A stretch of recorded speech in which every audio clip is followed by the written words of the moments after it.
Welcome to a very special episode of the Sharp Football Show. We're going to be talking about all things that we learned at the NFL Combine as it relates to the 2025 NFL Draft with our draft expert at sharpfootballanalysis.com, Ryan McCrystal. And it's going to be a ton of fun. I've got Raymond Summerlin with me, and Ray and I are going to be peppering Ryan with questions, some of which I think you guys have a top of your mind as well. And we've learned some things at the Combine that do change the way that we were thinking about some of these prospects and the ordering of some of these prospects and some of the rumors that came out from some of these teams. So it's going to be excellent to have somebody and a resource like Ryan on board to answer some of those questions for us.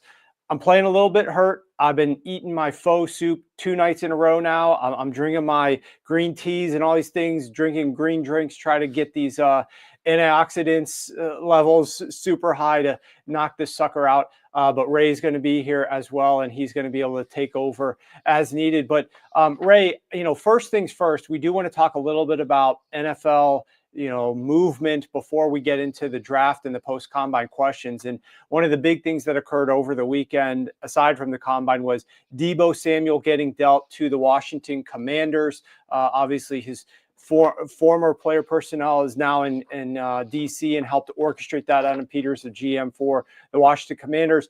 You have some thoughts on what Deebo's presence in DC means for the Commanders and what they can do in 2025, and then what his absence means out in San Francisco for the 49ers.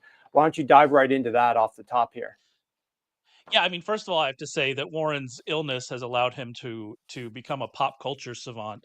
We've recently discovered. Those of you who don't know, Warren, I don't know if Warren's ever seen a movie, but now he's watched all of Severance, and you love it, right, Warren? Are we through more of Severance now? Is that what we've discovered? I took pretty much all day Monday and watched the first episode of Severance from the beginning, got almost all the way through into where we currently are now, up to episode 7 of season 2. Yeah, so yeah. I'm not all the way there it. yet, but I'm getting pretty close. I'll be there by when do these shows come out, Ray? Friday? I think the new episodes come out every Friday. Yeah. But the craziest thing is what I found out when I first flipped on episode 1 of season 1 is that the location that they filmed Severance from, I was at last year covering the NFL draft, not this past year, but the prior year. It's at the Bell Works laboratory in, I think it's Bell Works, New Jersey, something like that. But I was in that building. I filmed things from that building. I remember that crazy parking lot that you drive through. I remember driving up to it, seeing this huge thing with all these ponds and lakes around it. It's a pretty impressive and strange-looking building. It looks even more strange on the show, but I have been in that building, which was absolutely crazy to me. So there you go. Well, Little tie back directly. I'm here for your pop culture era. I really can't wait that you to take the next level, you to get stronger this offseason with the pop culture references. I'll do But my yeah, best.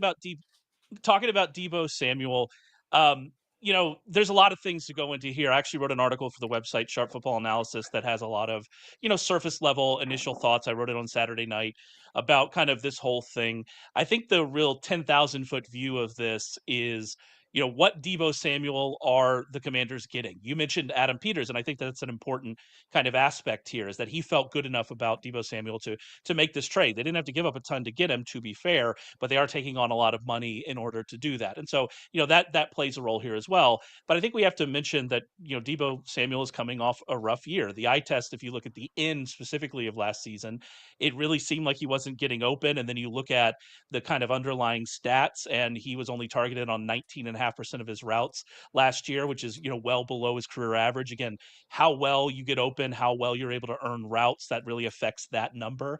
And so that was, easily a career low for him. But he was still good after the catch. He was second in yards after catch among qualified receivers. He was near the top of the league in yards after catch, expected according to next gen stats. So there's a lot of, kind of stuff going on here. He was bad against man coverage last year, but he's kind of always been bad against man coverage. He's always kind of made his name against zone. So there's a lot going on here. The thing I want to say, and I actually didn't put this in the article because I couldn't find a good spot for it, but I think it's important to remember that he was hospitalized in October for pneumonia. And if you actually go and look at the first 6 weeks, those first 6 weeks of Deebo Samuel look a lot like Deebo Samuel. And so I think that you look at that and you go, okay, well, maybe there were some mitigating factors. He's not quite reached the age cliff for wide receivers. So, maybe he's not quite there. We don't know how his game is going to age, but he hasn't quite reached that level as well. So I'm very open to the idea that he bounces back. And if that is the case, then he is going to mesh, I think, really well with Terry McLaurin and what the Commanders were doing last year. Deebo Samuel and Terry McLaurin don't really operate in the same levels of the field. Terry McLaurin was used much more down the field last year with some of those, screens and stuff thrown in. But his average depth of target was, I believe, around 13 air yards per target. So that's pretty far downfield. Deebo has been throughout his career more in that 6 to 7 yard range. And if you go through all of the other Commanders pass catchers that aren't Terry McLaurin, you see a lot of names and a lot of targets in that area of the field. We're talking about, Zach Ertz, who's a free agent. We're talking about Olamide Zaccheaus, who is a free agent. We're talking about Luke McCaffrey, who's obviously young, and we'll see what happens with him. But they used that area of the field a lot. 232 targets went to those types of receivers that are used in that area of the field. And the fact that they traded for Deebo suggests to me that they were looking for somebody to help in that area of the field, to help specifically against zone, where Terry McLaurin was targeted at a lower rate against zone. Its target share against zone was lower than it was against man. And I mentioned Deebo Samuel struggles against man. He still was pretty good against zone last year. And so you put it all together, and I actually think that this could work very well and could fit very well. And Deebo could step into a role that they were already trying to do last year with that kind of short area, make yards after the catch. We've seen that in Cliff Kingsbury's offense before. And so I'm kind of really positive about Deebo Samuel, about how this is going to affect the offense, and just with the hope and the caveat that we probably need to see a better Samuel than what we saw last year. Yeah, one thing that I was interesting, and I don't know if it has to do with the pneumonia or not, but Kyle Shanahan definitely utilized Deebo a little bit more in the slot, a little bit less out wide. And one thing I was looking at, when he was out wide, his yak was about half of what it had been in each of the prior 3 seasons, where it was a very consistent, like 8.5, 8.9, 8.4 yards after the catch in his first 3 years. And then last year it was down to 4.5 or somewhere in that neighborhood. So he stalled a little bit on the outside, but he was actually great anywhere else that you lined him up. Slot, backfield. He was very productive as a receiving threat in any of those locations. He actually had his most productive season in the NFL from those positions, so pre-snap locations. So I do think there's still plenty of left in the tank for Deebo Samuel in DC. Give him a fresh start. And we wrote on the website an article about a week ago about Jaden Daniels and the Washington Commanders and their efficiency on fourth down. They were the best team at converting fourth downs in NFL history. And now you bring in a guy like Deebo Samuel, where you can get very creative with him, because it definitely seems like the Commanders are probably going to regress on fourth down this upcoming season, simply because they didn't use a tush push. Hell, they didn't even use a quarterback sneak. Every single play that they called on fourth down was just a creative run play or some pass plays. Jaden Daniels scrambles on occasion. So it was basically like Jaden Daniels makes some magic, or let's call a creative run play with Jaden Daniels doing a lot of option runs there in the backfield. And that worked. But defenses now are definitely going to be keying in a little bit more on that in 2025. So what's the next wrinkle that Cliff Kingsbury can incorporate? That's going to be really interesting to see what he ends up doing. Ryan, I don't know if you had any quick take on Deebo in DC and some of the things that you might be looking forward to seeing him there in 2025.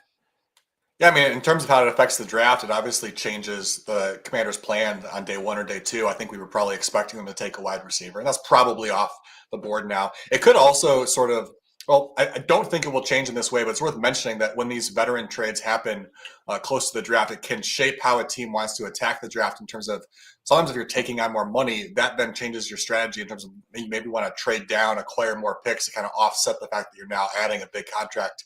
Commanders have plenty of cap space, though. So I don't think it changes the fact that they're probably going to hang on to their first round pick and still use that to try to add an impact player, because even with the addition of Samuel, they're not in a bad space in terms of cap. So adding those extra picks, like some teams might do in this situation, I don't think that applies to them. So other than taking receiver off the board for them and with their first few picks in the draft, probably doesn't change their strategy all that much. Okay. The I other do little want bit to of add news. one thing about the 49ers real quick. There's a lot in the 49ers. The 49ers receiver story is not told because we don't know what's going to happen with Brandon Ayuk, right? And so it's hard to have like strong takes about the 49ers. We don't know if when he comes back from injury, we don't know when that's going to be. Will he still be a 49er when that happens? We don't know.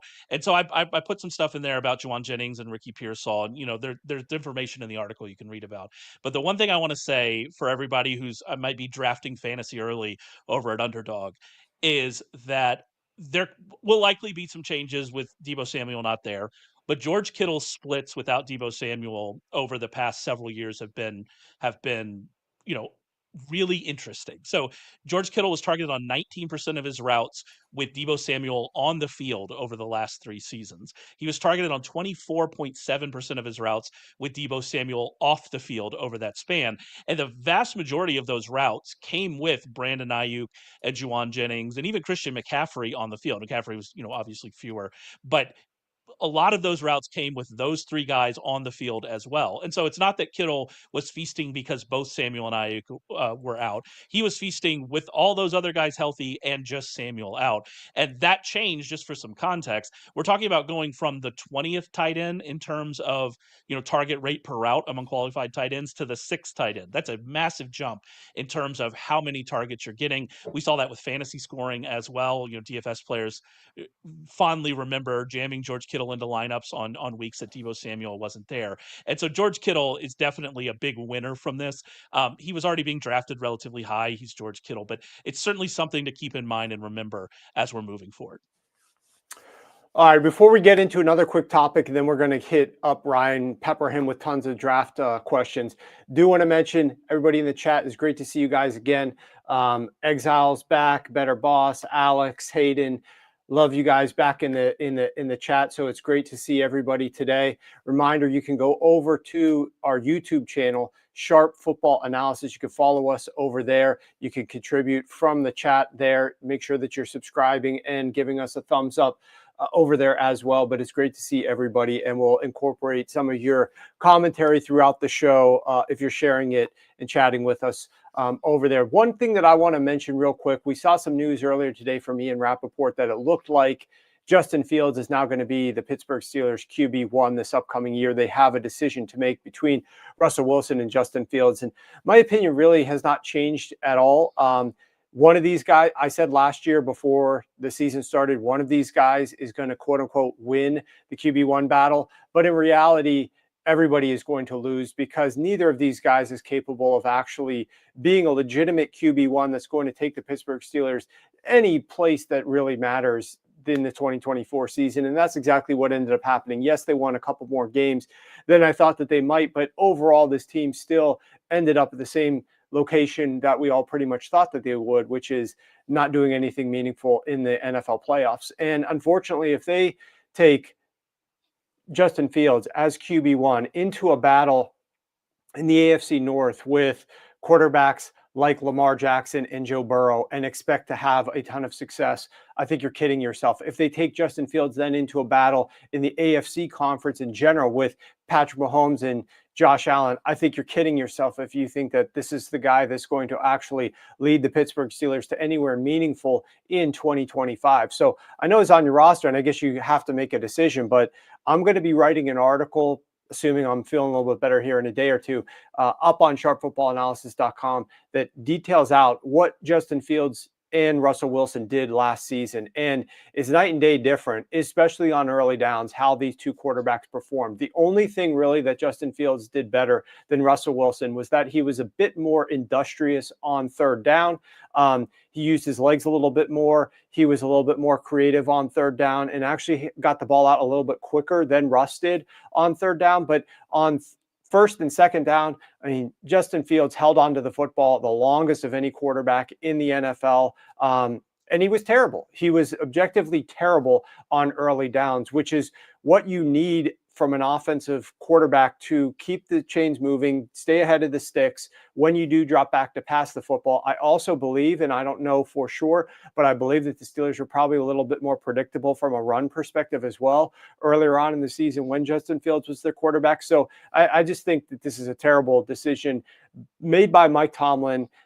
That's not going to help the Pittsburgh Steelers win more games in 2025 and do anything postseason wise, which is his biggest struggle, right? Like, he remains the coach that is able to avoid losing seasons, but he never does anything in the postseason in the last decade or so. And that's really what the Pittsburgh Steelers fans are looking for this team to do, is going 10-7 and losing in the first round of the playoffs is absolutely one of the worst things that you could be doing on a year in and year out basis, in my opinion. I do not care if a team makes but then loses in the playoffs in the first round. What you want to do is make that run to the playoffs. What you want to do is enter the postseason with a team that could mix it up and maybe pull off an upset or two along the way. And the Pittsburgh Steelers in that division, in that conference, just don't have the quarterback that's going to be able to, that you're going to be able to rely on and say, this guy could get hot. We think we could win a few games here. We can pull off an upset or two and make it to the Super Bowl where anything can potentially happen.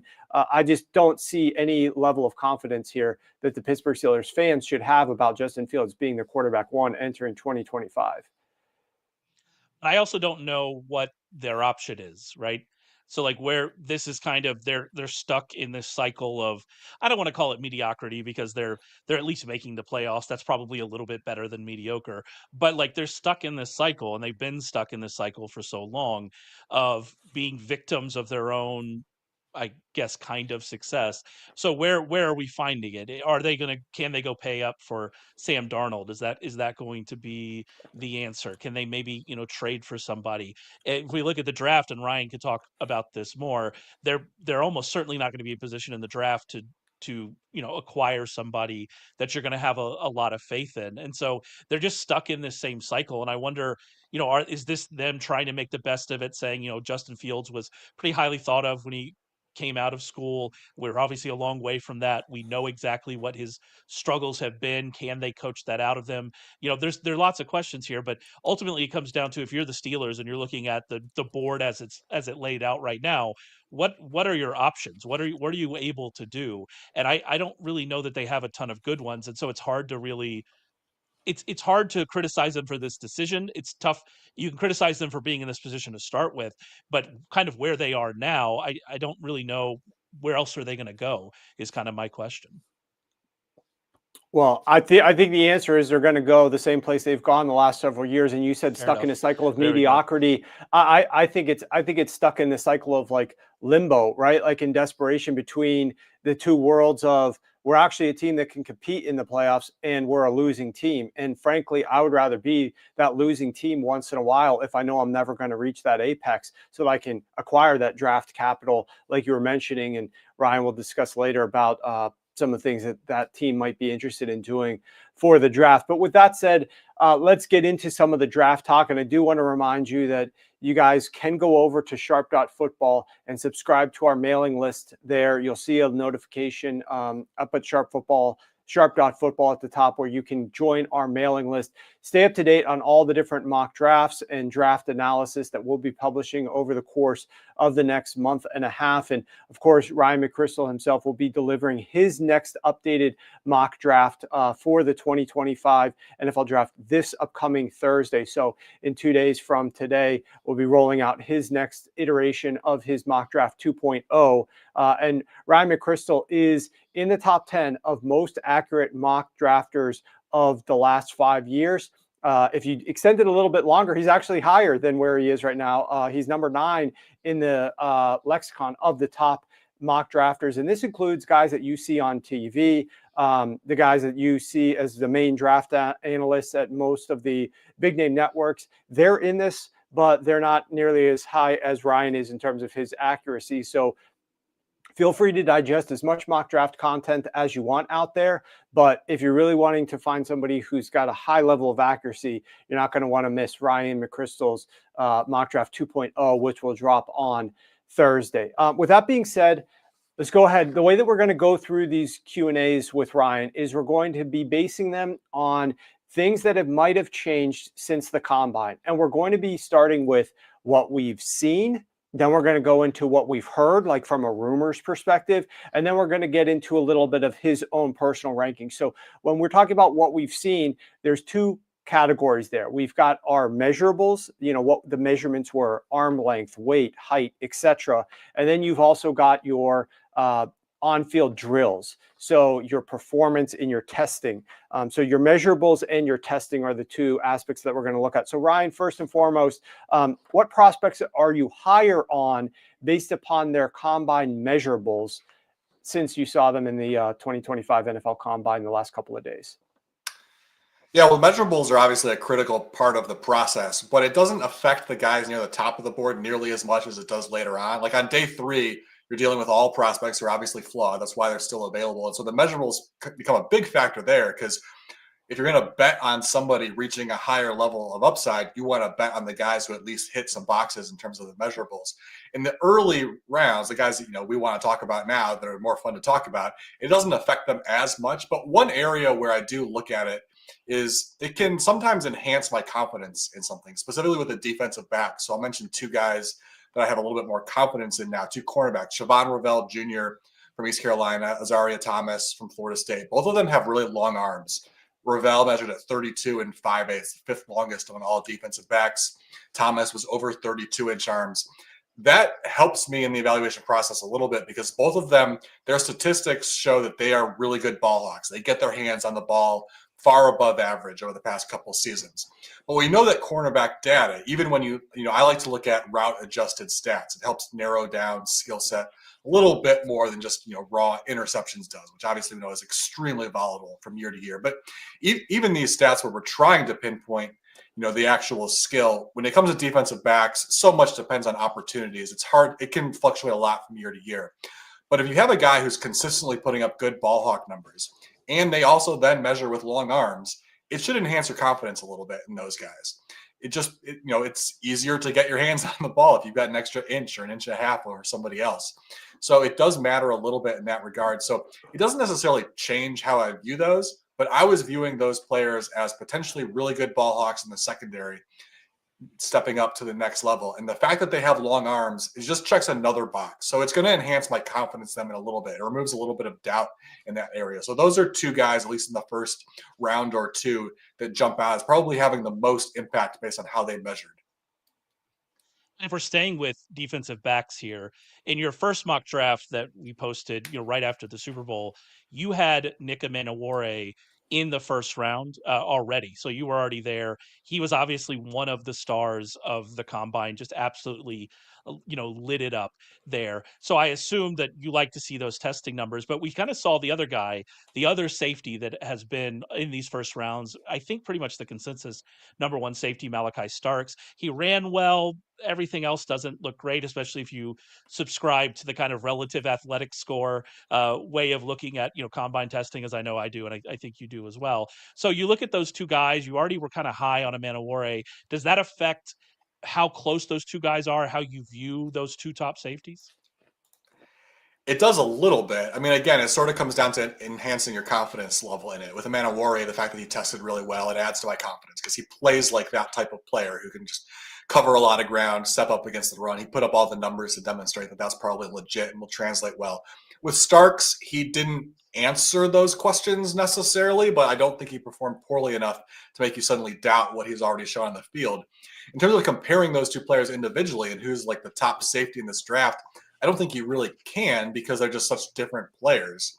Emmanwori is a guy that although he can play in the deep secondary, he's probably at his best playing more in the box, whereas Starks is, again, he can play everywhere. He's done it all, played in the box, in the slot, in the deep secondary. He's probably at his best in a true free safety role. So, the Colts are a team that's often mentioned as being like the first team that maybe takes a shot at a safety. Who they have higher on their board doesn't necessarily mean that that's the best safety, though, because as far as playing in the box, they've already got Nick Cross, and he's been great in that role. So they're probably more likely to go with Starks just because he fits what they need more. Although, Starks is Cross is entering the final year of his contract, so maybe that is a factor as well. But who you're going to evaluate higher on your board probably has a big, what your roster looks like right now probably determines who you like more between Starks and Emmanwori, just because they're probably going to play different roles in your defense. All right, so let's take the contrarian approach here. Which prospects are you now lower on because of combine measurables? Anything that surprised when they were taking some of the measurements for some of these guys over the weekend? Yeah, there wasn't anybody that really flopped, at least in terms of like the high level prospects. The one that stood out the most is in terms of potentially hurting his stock was probably Mason Graham, defensive lineman from Michigan. He's viewed as a potential top 10 pick, but he checked in at 296 pounds after Michigan had him listed at 320. And it did look like he probably lost some weight. So it probably wasn't a case of Michigan overinflating his number there. He also measured with just 32-inch arms, which is definitely on the shorter end for a defensive lineman. So those two factors combined, it raises some doubts. Now, he didn't test at the combine, so we can't really say, but I would say that going into his pro day, he better either put some weight back on or absolutely kill it in the testing aspect of his pro day workout to prove that he dropped this weight in order to become an extremely elite athlete on the interior defensive line. If he does that, it erases some of that doubt that you have in terms of checking it on the smaller end of the weight. But, if he dropped all that weight and the testing numbers aren't elite, you're probably going to have to move him out of the top 10 because he doesn't have the size that you need to counteract not having elite athleticism at that position. So this guy, we're talking about like the top of the position, the top of the board, and this guy wasn't on it. But I do think Tez Johnson's workout was so interesting in terms of, where he weighed in. He came in at 154 pounds. You look at kind of like the next gen stats, that combine IQ that we were looking at. And, when you look at kind of what he was doing, he was running fast in like the drills and stuff like that. But then he comes out and has this, his over under, on whatever site you were looking at was set at like 439, something like that. It comes out and runs this terrible 40 at 154 pounds, and like stuff like that. There were several of those kind of things that I saw, maybe not among the top guys, but like just stand out. And I guess my question is, how much does that hurt him? Like, is he off the board if he can't improve that in this pro day? And like, how can that happen to somebody? I guess is my question. It just was one of the strangest kind of situations I think I've seen at the combine. Yeah, it was surprising, but if you look at his numbers overall, like his other numbers are not terrible. It does indicate that he has some explosiveness and he's pretty quick. And if you look at his game and how Oregon used him, it wasn't like they were just asking him to run go routes and stretch the field. They were doing a little bit more of getting him the ball underneath, letting him produce after the catch. And you don't necessarily need blazing speed to still be good at that. Now, having elite straight line speed obviously is a huge factor if you're lining up on the outside and just trying to get behind the defense.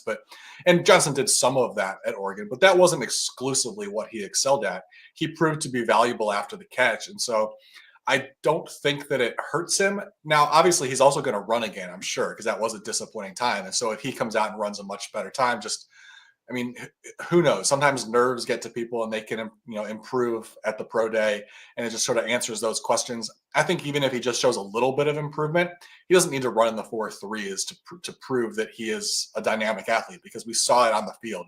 He went up against plenty of top competition and proved that he can be a weapon after the catch. So I don't think that poor time hurts him as much as it might, just because you weren't going to draft him as somebody who is going to play a role stretching the field for you on a consistent basis. He was probably going to be somebody who did more damage on shorter routes after the catch. And all of his other testing numbers and his production at Oregon indicate that he can still probably be that guy. Well, the NFL obviously has trended a little bit to throwing the ball shorter and shorter and shorter with these cover two defenses. So maybe there is something there. I think about the team like the Buffalo Bills are trying to do a little bit more of that at the start of this upcoming of the start of this past season. But 154 pounds, everybody was making this big deal about Xavier Worthy being extremely light. And then you saw the first game or two where he was getting knocked off the ball at the line of scrimmage. But then Andy Reid figured out other ways to utilize him. And obviously he grew into his role as well and had a bunch of success for the Kansas City Chiefs this past year. Let's move over to the testing itself now from the combine. Let's move past the measurables, which happened on the first day the prospects were there. Let's talk about their testing. Which prospects are you now a little bit higher on since you saw their testing performance at the NFL Combine this past weekend? Yeah, I mean, like I said, the testing numbers for guys at the top of the board don't sway me too much. I'm not going to suddenly bump somebody up just because they ran fast or jumped high. That's not going to happen. But it can enhance my confidence in someone if they do put up numbers that I was hoping that they would put up, sort of back up what we've seen from them on the field. The player who probably did that the most for me is Virginia Tech running back Bashal Tutin. I was really high on him. I thought he'll probably end up in my top 5 running backs, definitely in my top 10. I've seen other lists that have him down like outside the top 20 before the combine. So I was definitely, I'm not going to change my rankings based on what someone else does. But if I'm far off the consensus, I do have a little doubt in terms of, I'm aware that I'm going out on a limb when I have somebody ranked a lot higher. Seeing him then go out and absolutely light up the combine removes a lot of that doubt for me. I don't care what anybody else says about Tutin at this point. He looked like a stud on the field. He was a stud at the combine. I'm going to put my support behind him. He ran a 4.32 in the 40, which was even faster than I would have expected. He sort of did his damage a little bit more as a physical runner than just like a guy with blazing speed. But to back that up, to then put a 4.32 on the table right there at Indy, that shows that if you do get him in space, he can legitimately be a weapon to break off some home runs. 40.5-inch vertical, that's pretty critical for running backs because it just throws their explosive ability, which is obviously critical, especially for a guy like that who's you're probably going to typically run him between the tackles. You want to have a guy like that who can explode through and then take advantage of that 4.3 speed that he showed. So I think that he is solidly in the top 10. I think if anybody still has him ranked outside the top 10 running backs, I don't really see how you can justify it because he definitely has a film to back up the numbers that he put up at Indy. So that seeing those numbers, it didn't make me bump him up. I'm not changing where I have him ranked, but because I was sort of out on a limb on him already, seeing him then put up those numbers definitely enhances my confidence that I think I'm on the right track with Tutin. Yeah, we're going to talk about the running backs more. Like he's part of that group of just one of the deeper classes, and we'll definitely get to that. But I did want to also mention while we're here talking about Armand Mimboa, I that one I'm going to struggle with. I'm going to get it though. I promise, Armand, I will get it right. And so he obviously had a great week. We were talking about measurables before. Will Campbell has been a very popular kind of offensive tackle prospect at the top of the draft. When you look at his measurables, it wasn't great. We had arm length concerns, but then you look at what he did on field testing and also kind of his athletic testing numbers. Those were good as well. So those two guys, I know you were already high on both of them. Do you think that anything has changed between those two guys coming out of Indianapolis? Yeah, measurables matter. Arm length definitely matters for those guys. Being a slightly shorter arm, certain teams might view them differently, but it really depends on where you're talking about drafting them. If you're drafting them in the top 5, you might hesitate. I think most GMs would probably hesitate to draft a short arm tackle in the top 5. Beyond that, the further down you go, the less concerned you are with it, just because both of those guys also seem to have the traits that would probably translate to guard really well. So you could take one of those guys 10th overall, hope that he's going to be either a left or right tackle. And if it doesn't quite work out in a year or two, plug him in guard and feel pretty confident that you've got a very high level starter at guard and you're okay with drafting a guard, a little bit later in the first round. So, but it's really going to be a team by team basis. Some teams care about that more than others. Some teams are probably not going to mind at all what their arm length is. Others are probably going to drop them down a little bit, but because they have the size to also probably play well at guard, I think that with each of those guys, it's less concerning. If you had a guy who was like, 6'5" and short arms, that's going to concern you more because that guy's not going to translate into a guard as easily. But both of these guys probably have the body type that projects to be a guard pretty well. So the short arms, their arms are plenty long enough to be a good interior lineman. So I think with both of those guys, very few teams are going to drop them significantly based on how their combine went. All right, last question about what we saw from the combine. Let's talk about the inverse, and we'll talk about which guys that you might be lower on now based upon some of their testing over the weekend. Anybody stand out in that category? There really weren't too many guys that really flopped. Like I said, one that did jump out to me was Juice Wells, the wide receiver from Ole Miss. I was relatively high on him and thought that he could, with a good testing, numbers at Indy could potentially solidify himself as a day 2 wide receiver, because he was really dynamic after the catch. And so I thought that he might put up some good numbers. I wasn't necessarily expecting him to light up the 40-yard dash, because he was not really a guy who took the top off the defense in college, both at South Carolina and then at Ole Miss, where he ended his career. But he was always a dynamic runner after the catch. And so I thought we might see some pretty good numbers from him.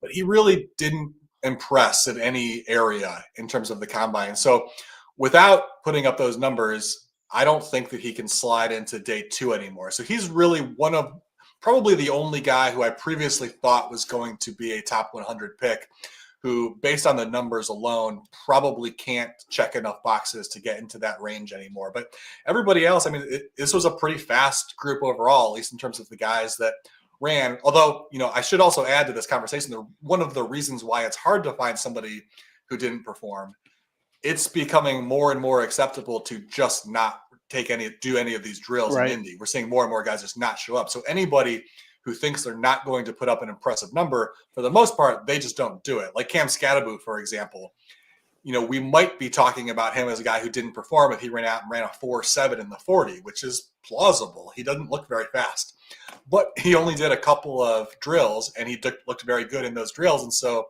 it's not a narrative, because he only did the drills where he knew he was going to put up some pretty decent numbers in. So most of those guys who had the potential to put up numbers where we might say they flopped, they just didn't work out. And so we're not talking about it because we didn't get the opportunity to see it. So quick follow up there on that topic. Then, do you think that we're going to have situations, Ryan, where we come into your mock draft cycle and you're going to have to make those adjustments later on? Because most of the guys where you would downgrade would be guys that were higher up on the board a little bit. So then they have their pro days a little bit later on. So you're moving guys down a little bit closer to actual draft time than you maybe have done in years past, like 2, 3, 4 years ago. It depends. The numbers usually don't, at least when we're talking about like the first round guys, it's pretty rare that somebody is really hurting themselves with workout numbers. And if it is someone who really hurts themselves with workout numbers, it's often somebody who you probably already had some questions about them off the field, and it turns out they just didn't work very hard in the offseason, so they further hurt themselves in that way. So I don't think it changes too much. Sometimes certain guys will go through the process and just not even work out at all, and it usually doesn't matter, because ultimately we know if they're a good athlete. We already saw them play college football. Like Cam Scadaboo, who I already mentioned, when he runs, he's going to run slow. He's a slow running back. Like we all saw him in the playoff against Texas get caught from behind. The guy closed 10 yards on him in just a couple steps. Like he's a slow running back. These guys that don't perform well in the workouts, we kind of already expect it most of the time. And so most of the conversation, it's just talk. It's just us, having to fill time and create content and talking about poor numbers. So I don't think the fact that we're not going to get numbers on some of these guys is becoming more and more common that we don't. And I don't think it really has a big impact. I think the number of teams that are concerned about that is pretty small, because we've seen them. We've already seen enough of them on college. There's more and more and more data every year on how good of athletes these guys are. We've got, actual numbers on how fast they are on the field. So most teams these days, they don't even really care about the 40 time, because they know how fast you are in pads now. So the numbers are becoming less and less relevant as well. I wonder, does that help players that, may have missed because of injury? Like we could talk about Abdul Carter, is such an elite prospect that, whatever's going on with his foot is probably not going to affect him. But we can talk about, Will Johnson, who I guess is still hurt, and that's why he didn't work out at the combine, although I don't know that for sure. And so like that, these workouts are becoming less important. So maybe even with some of these injured players that couldn't work out at the combine, is this maybe going to affect them less as we move forward? Yeah, I would expect it to affect them less, just because we might not have it publicly available, but the teams certainly do. They know how fast these guys are. At least everybody who played in the major conferences, there's already data out there on how fast they were on the field in pads. And so if you're putting up good numbers there, who cares if you run a 4.4 or 4.5? We already know what your miles per hour is in an actual game. And so I think teams more and more are discounting the 40-yard dash. The combine is becoming more and more, at least with the workout portion of it, more and more just like an idiot test. Like, did you work hard this offseason? Are you committed to being a great NFL player? Are you willing to put in the time and effort to put up good numbers still. It's almost becoming more about that. Like they want to learn a little bit about your work ethic. And if you impress in that way, it can say a little bit about how hard you're working, because the numbers, like I said, most of these teams already know how fast everybody is. Before we move on here, and I just didn't bring this guy up, and we definitely need to talk about Shamar Stewart and what we saw from him. Obviously, didn't have the production maybe that many in College Station were hoping to see from him. But I don't think it's a surprise that he came out here and went out to the combine and tested the way that he did. So where do you see him falling? I believe in that first mock you already had him in the first round. Is it just kind of confirming what we already knew about him? Yeah, absolutely. That's one of those guys where it just checked the box. We thought he was going to perform well. He did. Now we know that, he passed the idiot test, basically. We were expecting good numbers. He put up good numbers. He's working hard, doing what he was supposed to do. He's definitely one of those guys that you have a little doubt in the back of your mind because we didn't see the production numbers. I believe he had like a 9.3% pressure rate. Anything below 10%, and you're getting talked about in the first round, that's a little concerning, but he has the size. He has, all the testing numbers look really good. So someone is going to still take a chance on him pretty high, I think, and try to mold him into an elite pass rusher.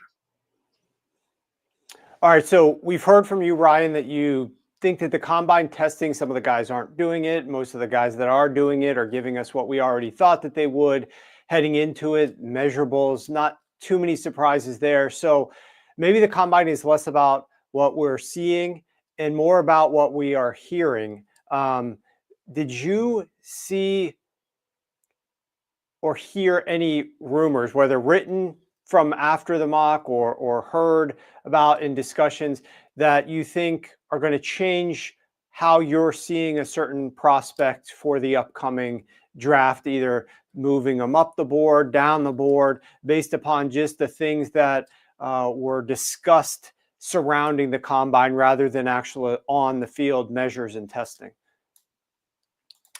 In terms of buzz about specific prospects, no, nothing really changes. It's pretty rare that anything does because teams have not spent enough time with them to know. Like, if you're reading any rumors about like a certain team is like, has Cam Ward QB1 or has Shedeur Sanders QB1, or really at almost any position, that decision probably has not been made yet. They just haven't spent enough time with them. Even at the combine interviews, they're so fast. It's speed dating. Teams meet with so many players. They're, many times they're meeting with players that they almost even know they're not going to draft just because they want to just meet them face to face because you might, down the road, they're going to be a free agent and you might want them. Like there was a report over the weekend about how the Vikings met with Cam Ward and that was raising eyebrows. And my response to that is, who cares? They're meeting with so many players that don't even get reported. Cam Ward might be a free agent and they want to, have met him face to face at one point in time. Like that's the only reason why stuff like that is happening. So the buzz about prospects, it doesn't matter at this point. It starts to matter once they start going on visits and teams start to spend a lot more time with them and they meet with them again at pro days and whatnot. Like then it does start to matter later in the process where some real buzz comes out in the prospects. But at the combine, I'm much more interested in some of the rumors of around the NFL are like, this year we had all sorts of quarterback rumors. The Giants, for example, were linked to basically every quarterback who's available, either in free agency or on the trade market.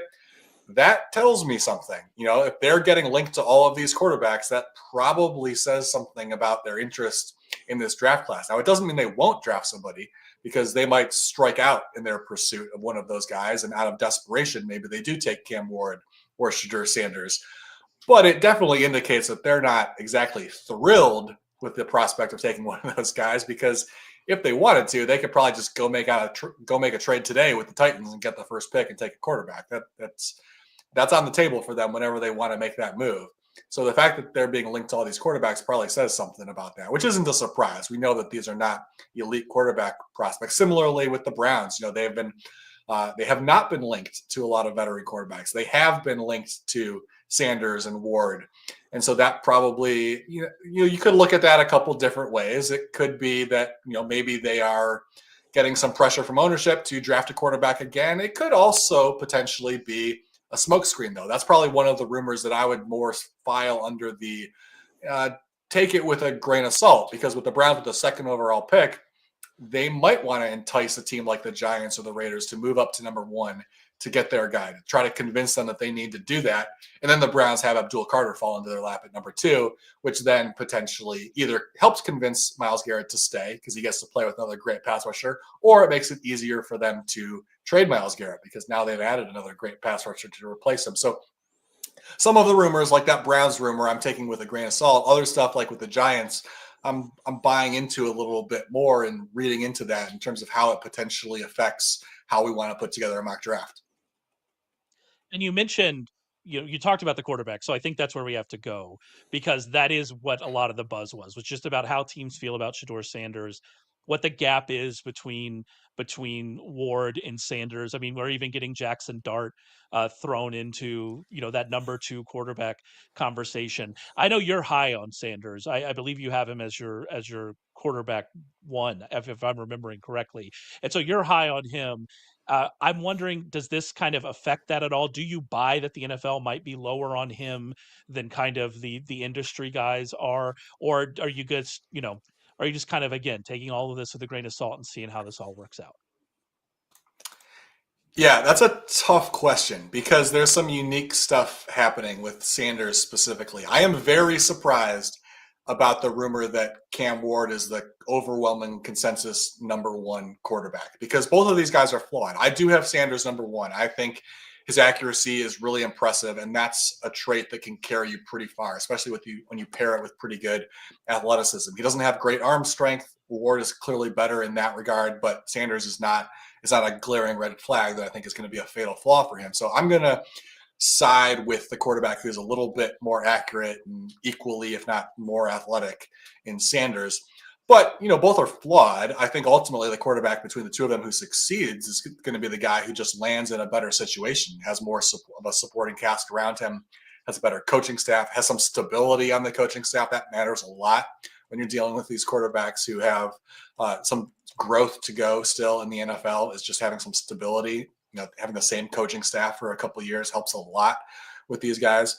But the consensus, the fact that Ward is seemingly emerging as a consensus, it's really suspicious because both of these guys are too flawed, I think, to have one of them just be unanimously the number 1 quarterback. So I really wonder if there's some anti-Deion Sanders, anti-Colorado, just sort of the way that they carry themselves at that program, the way Shedeur Sanders and Deion Sanders carry themselves and the way they present themselves publicly. Obviously, there is a huge amount of anti-Sanders, anti-Colorado bias in the world at large. Why would we not assume that it's also happening within the NFL? I mean, these biases exist. And I'll point to a really obvious one that happened just a couple of years ago when we had Bryce Young and CJ Stroud entering the NFL draft. I mean, I said all offseason on these podcasts leading up to that draft, it makes absolutely no sense why Bryce Young would be the unanimous QB1 in that draft class when CJ Stroud was physically bigger arm, more accurate, equally or close to equal athleticism.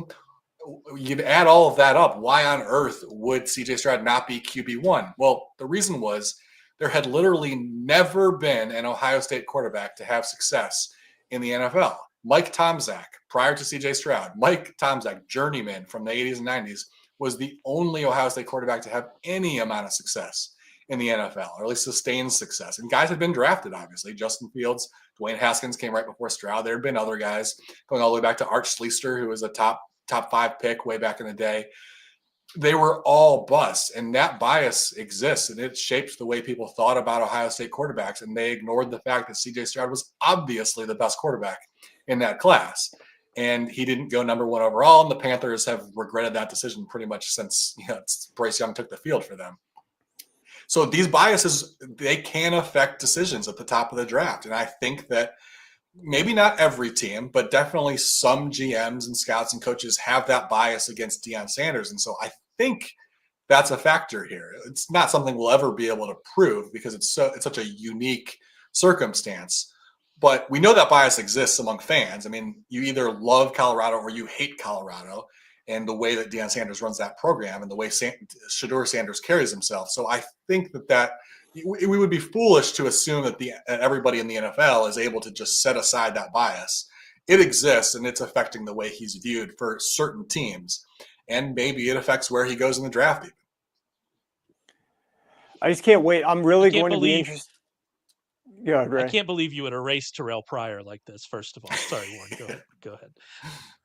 Well, I can't wait to see what ultimately happens here with Ryan's mock draft, because just 1 year ago, we saw Ryan go out and cape strongly for Joe Alt to the LA Chargers in his mock drafts early on. And everybody, primarily Chargers fans, but every time we would share one of Ryan's mock drafts, everybody would say, no chance this is happening. Why would it be Joe Alt? They're not taking this guy. And that's ultimately what ended up happening. So obviously Ryan's not going to be perfect every mock draft season, but he's been damn good at these types of things. And I'm really interested to see where he ultimately falls as to Cam Ward or Shedeur Sanders, which one goes earlier than the other in the 2025 draft. So stay tuned to Ryan's mock drafts. Like I said, the next mock draft is dropping this Thursday up at sharpfootballanalysis.com. You need to go there and check that out. And Exile made an astute comment earlier that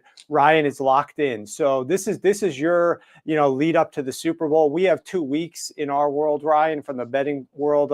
We know the conference championships; those have been set. Then we get 2 weeks to lead into the Super Bowl. Here, this is your lead up run to the NFL draft.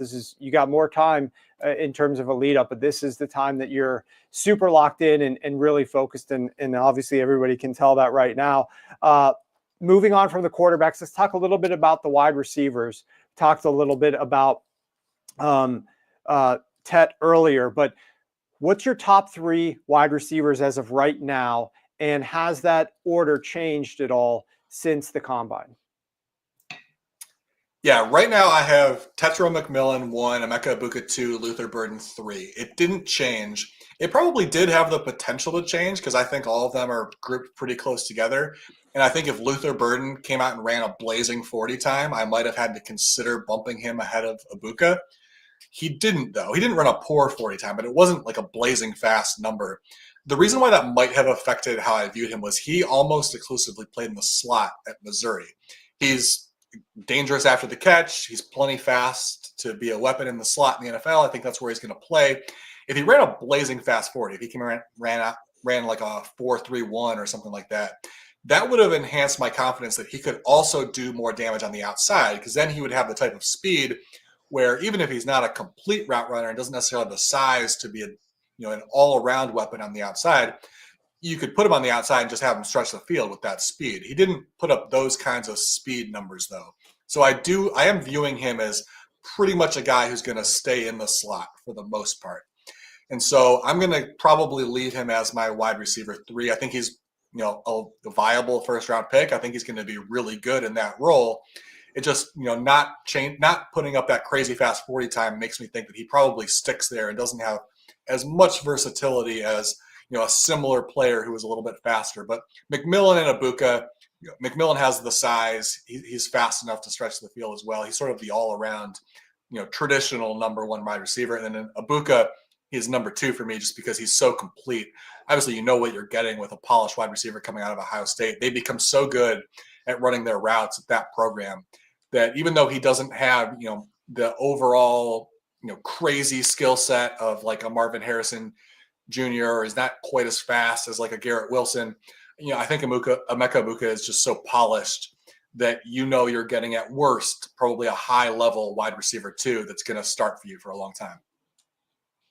I thought it was interesting heading into the combine on those 2 guys specifically, McMillan and Burden, is that we saw these mock drafts from like these guys that are really plugged in, from like a Daniel Jeremiah or Mel Kiper. And it seemed to me when we looked at those mock drafts that they showed that maybe like draft Twitter, maybe the fantasy folks are higher on McMillan and Burden than the NFL. Do you think that that's possible kind of based on what you're seeing? Do you think that we're going to see receivers maybe fall further than we expect? Could we see Egbuka like step into that wide receiver 1? What's kind of your feeling based on specifically, I guess, those mocks and kind of what we're seeing from those types of guys in the industry? It's hard to say. I think McMillan is pretty clearly the consensus wide receiver one, just because he's the only guy near the top of this class that sort of has the size to be that traditional big outside weapon for you. And but he's not like the slam dunk top 10 pick. I still think he could go in the top 10 because he's the only guy. And so if you're one of those teams drafting there, especially if you have a young quarterback already, you might want to get that guy and you're okay reaching for him a little bit because he's good enough that you can feel like you're pretty safely getting a good starter, even if he might not have the ceiling of a traditional wide receiver who goes in the top 10. So I still do think he could go very high in the draft if the right team feels like that's the missing piece to take their offense to the next level. But because he doesn't have, the traditional overall numbers and, production of like a guy who goes into the top 10, if he slipped a little bit further and he ended up falling to, the Steelers maybe, or the Bengals later on, one of those teams that needs a wide receiver in sort of the teens or early 20s, that also wouldn't shock me. I just think that there's a lot of variability where he could go because he is kind of a unique prospect in this class, but you take that out of it and he probably is a guy who belongs in the teens to early 20s. And kind of in that same vein here, we were looking at those same mocks. I think one of the other things we saw heading into the combine, and we heard a lot of buzz about this as well, is how much the NFL likes Amarian Hampton, right? We even heard buzz that they like him more than like Ashton Genty if we're moving and starting to talk about the running backs. And so, we've seen, I've seen Hampton go in some of these, again, these guys that you think are talking to a lot of NFL teams, seeing him going 12 to the Cowboys, right? Because Genty went before that, or maybe even, going ahead of Genty. Do you think there's anything to that? Obviously, Hampton, tested really well. I think he's well regarded. But like, is this the year are we gonna see two running backs here in this first round? I think the possibility of two running backs in the first round is pretty high because not only is Hampton good, but there's a number of guys who could potentially be a third guy who sneaks into at the end of the first round. I'm a little bit surprised that Hampton there seems to be some consensus that he's really close to Genty. I think he's really talented. I think he is a potential superstar in the right offense, but I think that he's my third running back. I have Trevion Henderson graded just a little bit ahead of him. I think Hampton is not so much a guy who creates for himself. I have some questions about his vision a little bit. So if you put him behind a great offensive line and a productive offense, I think he could put up huge numbers because he clearly has the size and speed to do that. If you're creating lanes for him, he could be a stud. But if you put him on a bad offense, I don't know if he's the type of running back who elevates the running game just by sheer will and just force. I don't think he's quite that type of guy, whereas I think Genty is that type of guy. I think Henderson is almost that type of guy. I have Henderson a little bit ahead of him because I just love his all-around game. I think he can do a little bit of everything. He'll be a weapon in the passing game as well. It's a little bit more explosive than Hampton, and so he's not on Genty's level either, but I do like him a little bit more than Hampton because I think he just sort of is the complete package. He has the speed. I think he has the vision as well. He'll contribute in the passing game. His pass protection is pretty good.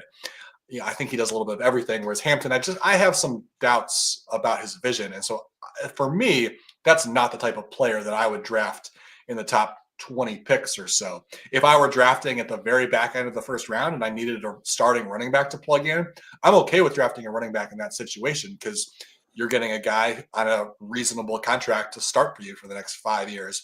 I think that the chorus of people who say no running backs in the first round, I think are discounting the fact that if you take them late in the first round, running backs come into the league, and if you get the right guy, they're productive from day one, right? Like this is one of the safest positions to draft if you're drafting someone who legitimately belongs in that conversation. So a team that needs a running back, drafting Hampton in the very late first round and plugging him as a starter right away, I don't have a problem with that, but I do think he's a little bit more dependent on the situation than Genty or Henderson probably would be. And one of the things I like about – go ahead. Yeah. Well, yeah, you already mentioned Tootin as well, and like then you brought in Henderson. Like I think we're talking about what the depth of this class is, this running back class, and what we're going to see. And I think it's going to be, for fantasy players. Last year we didn't have those impact guys, even guys that we were hopeful for. Maybe if you were holding a candle for Trey Benson or Marshawn Lloyd or guys like that. We didn't have anybody really. We obviously had Bucky Irving come in, and we did well with that from a futures perspective. But we didn't really have like a massive landscape changing. It sounds like the way you're talking about this running back class and what I've heard about this running back class is we're going to see a lot of disruption to veteran running backs based on the talent that's available in this running back class. Is that fair? Yeah, potentially. Right now I think the top 6 guys, and this will change. I still got to study a lot of guys, and I'll definitely make some changes to my rankings. But right now I have Ashton Genty, Travion Henderson, Amari Hampton, then Dylan Sampson from Tennessee, Devin Neal from Kansas, and Bashal Tutin from Virginia Tech as my top 6. And I think all of those guys have the potential to start right away and be pretty good in the right system. I mean, some of those guys need to be in the right system. Like I mentioned with Hampton, like I don't think he's going to just elevate any offense, but if you put him in a good spot, I think any of those guys could have success. And then there's a bunch of guys after that, again, in the right spot or as a good, complementary piece could be productive. Caleb Johnson from Iowa is a guy that I know some people are higher on than I am. That some people would put him in that category of a guy who could be a starter.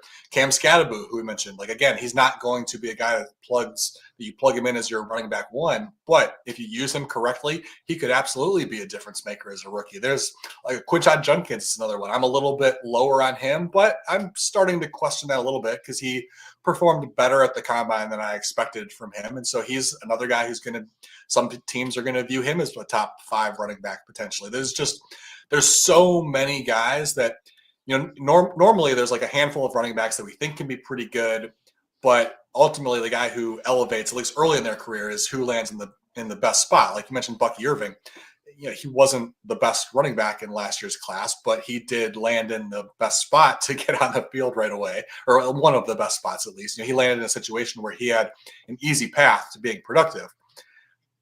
This year, there's so many guys who could be productive in the right spot, like Bucky Irving last year, that it's inevitable that at least 3 or 4 of these guys land in a situation where they're putting up numbers as a rookie, I think, because there's, if you just took a poll of everybody who, scouts these prospects the way I do, you'd probably come up with a list of maybe 15 different guys that people believe in as contributing right away. And so some of those guys are going to land in a spot where they're able to get on the field and produce immediately as rookies. It is a really deep class. Well, that makes it harder for us, Ray, for the upcoming season to try to pick which rookie is going to lead the NFL in rushing yards. Last year, we hit on Bucky Irving 26-1 future, and largely because of some of Ryan's work, and then Ray helped tee that up to our futures package for all of our subscribers, a nice long 26-1 future on Bucky Irving to lead all rookies in rushing yards. It's one of the things I like though about Ryan is that he does his own work. He's not looking off the notes when the discussion arises that, Omarion Hampton might be overtaking Ashton Genty for top running back. Ryan's like, no, Omarion Hampton is actually still my running back 3 in this class, and here is why. Ryan does his own work, but he's also not afraid the last second that 11th hour to make any type of tweaks that he needs to based upon really strong connections that he has in terms of filing that final mock draft right before the NFL draft starts. If he needs to make any adjustments or any decisions, he can say, hey, this is what I feel as an analyst about this prospect, but I'm hearing so much now that I trust out of this certain team wanting to select a guy I think might be worse. So I'm going to make that adjustment in my mock draft. And I've seen Ryan do that as well. So really great process, in my opinion, from what Ryan does. You guys and myself and Ray as well, fortunate to be able to have a resource like Ryan to ask questions to. So we already covered your top 3 running backs, and that didn't really change based upon what you saw at the combine. Do you feel the depth of any particular position? We've just talked about running backs here, but is running backs one, and then are there others? The depth of this upcoming class is substantially stronger than the depth of some of the previous classes in the most recent years. Yeah, I mean, running back definitely looks like the deepest class. We talked about that in depth, but I'll also mention the tight end. This looks like a really good tight end class. Nothing happened at the combine that really changes how I feel about anybody one way or the other, but we did have some pretty good numbers. It looks like we had I think 9 guys who actually ran at the combine ran a 4.75 40 or better. That's a pretty good number for a tight end. Anybody who's posting that number for a tight end, you feel pretty good about their potential to stretch the field a little bit down the seam. So that, and then there's some other guys who didn't even run. Like Tyler, that doesn't even include Tyler Warren and Colson Loveland, who chose not to run because they don't need to. They're solidly in the first round conversation. No need to risk running and potentially having a disappointing day and raising some doubts. So this is a really good tight end class. It's going to be similar to the running back class where it's how much they actually contribute earlier in their career just depends on where they land. Let's say we're excited about somebody, but the 49ers draft somebody on day 2 to sort of groom behind Kittle. Obviously that kills their immediate production value. But, there's teams like that should probably be considering this could be the year the 49ers draft someone. This could be the year the Chiefs draft someone. And then there's, obviously all the teams who have more glaring needs at tight ends. But this is such a good, deep tight end class. We're going to see some teams draft some guys that they fall in love with pretty early. I think that we'll probably see more tight ends drafted on day 2 than we typically do. It's a pretty deep class, and the combine, it didn't change anything, but it's solidified that spot for a lot of guys. I wanted to ask you real quick about Harold Fannin, a tight end who seems to be all of the nerds like me who spend way too much time on Twitter seem to really, really like him. His combine wasn't bad, but it wasn't great. He certainly didn't wow, especially, at the size that he measured in. But I know a lot of people like him. I actually don't know where you stand on him. What are kind of your thoughts here on Fannin? I think he's a really good day 2 tight end. I think the fact that he didn't put up huge numbers at the combine doesn't concern me too much. Now, obviously, he did play at, playing in the MAC. He's coming from Bowling Green, playing in the MAC. That's not elite competition, obviously, but it's also not FCS or whatnot. And he was absolutely the focal point of that offense. That was not a great offense, and everybody knew they were trying to get the ball to Fannin as much as possible. And he still found ways to get open and make catches in traffic and was extremely productive, despite the fact that everybody knew the ball was coming his way. That means a lot to me for a tight end because it's pretty easy for a tight end in a college offense to put up decent numbers when they're the 3rd or 4th guy and they're getting a lot of open targets against lapses in zone coverage where they're just sitting in the middle of the field. If you're a competent athlete, a competent pass catcher in a decent offense, you can be productive in that role in the NFL. It's a lot harder to do what Fannin did, even against MAC competition. So, yeah, it's a huge jump from MAC to the NFL, but it definitely enhances my confidence seeing him do that as the true focal point of the offense. Similar, we can say the same thing about Tyler Warren to an even higher degree, doing it at Penn State against elite competition that Penn State faced, especially going into the playoffs and continuing to do it.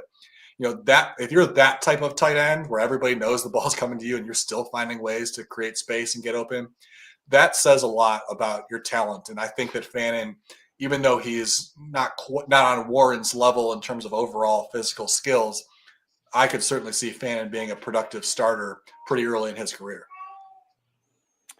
Any team to player or team to position pairings that you feel more confident in now that we've seen the NFL Combine? Nothing usually jumps out in that area as far as the combine, but I will mention one that I'm sticking with where I think other people might be jumping off, and that's Will Campbell to the Patriots. Like I said, normally, he measured with pretty short arms. I forget what the exact measurement was, but arms that are short enough that certain teams are going to view him as a guard because of that, which means you're not going to spend a top 5 pick on him. The Patriots traditionally don't care about arm length with offensive tackles. And, that goes for a handful of other teams too that have, a front office that comes from the Bill Belichick tree. Now, obviously, Belichick's not there anymore. So maybe the Patriots adjust. Mike Vrabel calls the shots on the roster now. He obviously has Belichick connections, but it's been a long time since he was paired with Belichick. So we don't know exactly how he views, but I think they're probably going to stick to that because their director of college scouting is Cameron Williams. He's been there since 2016. So he obviously comes from the Belichick front office tree. He probably holds this view on linemen as well. I also think it's notable that he played at Ohio State under Mike Vrabel. So there was a previous relationship there between these two. Given his role as the director of college scouting and his relationship with Vrabel already, he probably has a pretty strong voice in the draft because Vrabel as the head, when a head coach has final say over the roster, he's leaning on others around him on draft day to make decisions. Now, he may pull a trump card at one point or another when it's, they're coming down to 2 prospects, but he's being steered in the right direction by guys like Cameron Williams. And so I think the Patriots are probably one of the teams that don't care that Campbell has short arms. So I previously had him paired with the Patriots. By the time the draft gets here, I might change it for other reasons.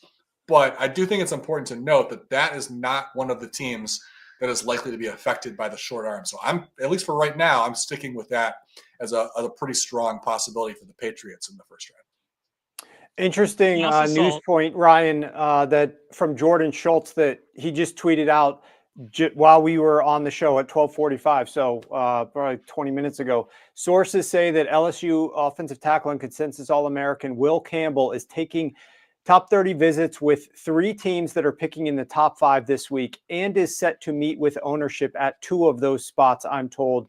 There was some chatter about his arm length at the combine, but his SEC tape, along with dominant on-field workouts where he finished top 5 among offensive linemen in every single drill, has cemented his status as a top offensive tackle in the draft for most, if not all, teams. So, like you said, there are some teams that might care about that, but Patriots picking at 4 matches up with the top 5 team that's picking, where they've requested a top 30 visit with him, and he might meet with ownership as well. Yeah, I'm certain the Patriots are one of those teams, and we've been trending in the direction of teams caring less and less about arm length. So it doesn't shock me that there's some other teams that are now falling in line with that line of thinking. I just kind of want to say, because we were talking about how good Ryan is, we're pretty early here in this draft process, and just because my ADHD addled brain thinks of things when he's talking, I've hit him with names that we make a plan obviously before the show. Everybody knows how this works, but I've hit him with names. I hit him with the Fannin and the Tez Johnson, mostly because Tez Johnson lost me money, and I'm still very upset about how slow he ran. But yeah, it's amazing. Go and read everything Ryan has to do. Like we said, we got the mock coming out on Thursday. We're going to have the big board releasing here in a few weeks after free agency dies down. Ryan is one of the best to do it. Follow him on all of the social platforms, and just be happy. We have Ryan on Slack. I'm happy we have Ryan on Slack, so I can ask him inane questions about round 3 running backs that will never touch the field. But I appreciate him answering me, I'll say. Well, thank you. It definitely is my Super Bowl, especially once the combine is wrapped up. We've got all the numbers to dig through. This is definitely a fun time of year for me. Well, it shows in your ability to be locked in here with us, and we're going to continue to tap into you as a resource for some upcoming Sharp Football shows that we're going to be doing between now and the NFL Draft. So the way that you can ensure you're not missing any of Ryan's great analysis is head on over to YouTube and search for Sharp Football Analysis. Subscribe to our channel. Give this show a thumbs up. Goes a long way for us. We'll be doing a number of shows, rolling them out here, increasing our just general trend of content as we head into the NFL Draft. We've taken a little bit slow over the last few weeks, and there's nothing wrong with that. We're now going to be ramping things back up. So whether it's on the website at sharpfootballanalysis.com or it's up on YouTube, make sure that you're ready, because we're getting ready and we'll get you ready for the upcoming NFL Draft. So with that said, for Ryan, for Ray, I'd like to thank you guys for checking out our latest episode, and we'll see you soon.